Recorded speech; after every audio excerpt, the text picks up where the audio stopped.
قرآن بخشنے کا طریقہ کیا ہے؟ قرآن مجید بخشنے کا صحیح طریقہ کیا ہے؟ کہتے ہیں کہ پہلے الحمد شریف پڑھے گا، پھر حمد و ثنا کرے گا، پھر تینوں قل پڑھے، پھر اس کے یہ کہے کہ اس کا ثواب ہمارے نبی صلی اللہ علیہ وسلم کو اور اس کے بعد حضرت آدم سے لے کر قیامت تک آنے والے تمام انسانوں کو پہنچائے، پھر آخر میں جس کے لیے قرآن پڑھا گیا اس کا نام لے کر بخش دے. کیا یہ طریقہ صحیح ہے آفرین انڈیا سے؟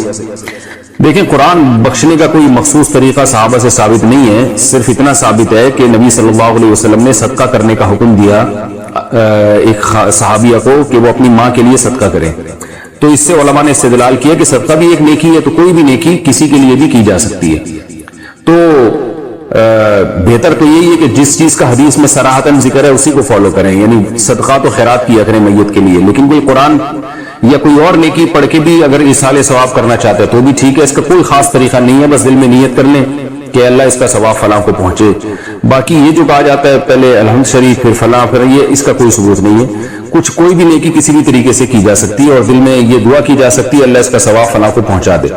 رہا یہ مسئلہ کہ اتنے ساروں کو پہنچا دے، آدم علیہ السلام سے لے کر فلاں لوگوں تک، پھر تمام پیغمبروں تک، صحابہ تک، تو یہ بھی جائز ہے کیونکہ ناجائز ہونے کی کوئی دلیل نہیں ہے. لیکن اس میں علماء کی دو رائے ہیں. بعض علماء یہ کہتے ہیں کہ ثواب تقسیم ہو کے پہنچتا ہے، تو جتنے لوگوں کو شامل کریں گے ثواب ڈیوائیڈ ہو جائے گا. اور بعض کی رائے یہ نہیں کہ نہیں تقسیم نہیں ہوتا بلکہ ہر ایک کو پورا پورا پہنچتا ہے. تو ان میں سے کسی بھی مسلک پہ کوئی مضبوط قرآن و سنت سے دلیل کسی کے پاس نہیں ہے. تو اللہ کی رحمت سے امید کی جا سکتی ہے کہ اللہ سب کو سارا ہی ثواب پہنچا دیں، اللہ چاہے تو ڈیوائیڈ کر کے پہنچا دیں.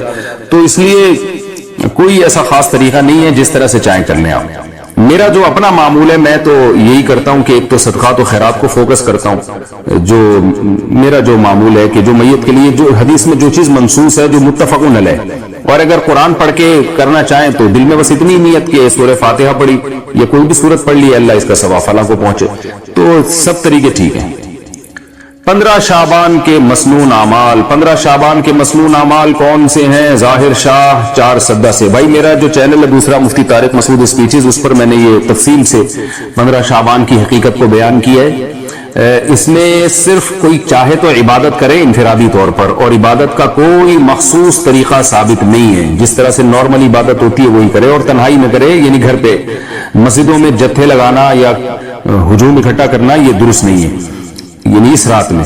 اور 15 شعبان کا روزہ بہرحال ثابت نہیں ہے، تو بس رات کو جتنی چاہیں اللہ توفیق دے عبادت کر لیں جمہور کے قول پر عمل کرتے ہوئے. کیا موجودہ حالت میں چلے پر جا سکتا ہوں؟ ہمارے محلے سے چلے کی جماعت بن رہی ہے اس وقت میں ہمارے لیے جماعت میں جانا کیسا ہے؟ جبکہ علماء کرام کہہ رہے ہیں کہ اس وقت گھر پہ رہیں. محمد سہیل اتر پردیش، احمد سہیل اتر پردیش.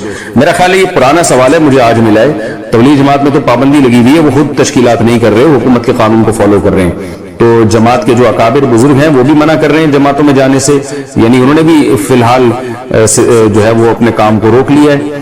اور حکومت کے قانون کا بھی تقاضا یہی ہے کہ فی الحال آپ نہ جائیں، گھر میں بیٹھیں. کیا کفن سفید رنگ کا ضروری ہے؟ کیا کفن کا رنگ سفید کے علاوہ کسی اور رنگ کا بھی ہو سکتا ہے؟ شہزاد پشاور سے. بھائی کفن کسی بھی رنگ کا ہو سکتا ہے، سفید ضروری نہیں ہے. حدیث میں ترغیب ہے کہ سب سے بہتر رنگ جو ہے وہ سفید ہے، تو کفینوا فیہا موتاکم، مردوں کو اس میں کفن دیا کرو. لیکن صحابہ کرام سفید رنگ کا اہتمام نہیں کرتے تھے، جو کپڑا میسر آتا وہ کفن کے طور پہ پہنا دیا جاتا تھا. 10 سال کے روزوں کا کفارہ کیسے ادا کروں؟ عبداللہ شاکر دبئی سے. میری عمر ابھی 25 سال ہے. میں نے بالغ ہونے کے بعد سے ابھی تک رمضان کے روزوں کا اہتمام نہیں کیا. کبھی تو میں رات سے ہی روزے کی نیت نہیں کرتا تھا، اور کبھی رات میں نیت کر لیتا تھا اور دن میں توڑ دیتا تھا. اب میں نے سنا ہے کہ روزہ توڑنے پر 60 دن لگاتار روزے رکھنے پڑیں گے. میرے لیے یہ تقریباً ناممکن سی بات ہے، کیونکہ پہلی بات یہ کہ مجھے حساب نہیں کہ کتنے روزے توڑیں. دوسری بات یہ کہ اتنے سالوں کے روزے رکھنے میں کئی سال گزر جائیں گے، اور ایک بھی بیچ میں ٹوٹ گیا تو دوبارہ سے شروع کرنا پڑے گا. اس بارے میں میری رہنمائی فرمائیں کہ میں کیا کر سکتا ہوں کہ اس گناہ سے بھی بچ جاؤں اور کفارہ بھی ادا ہو جائے.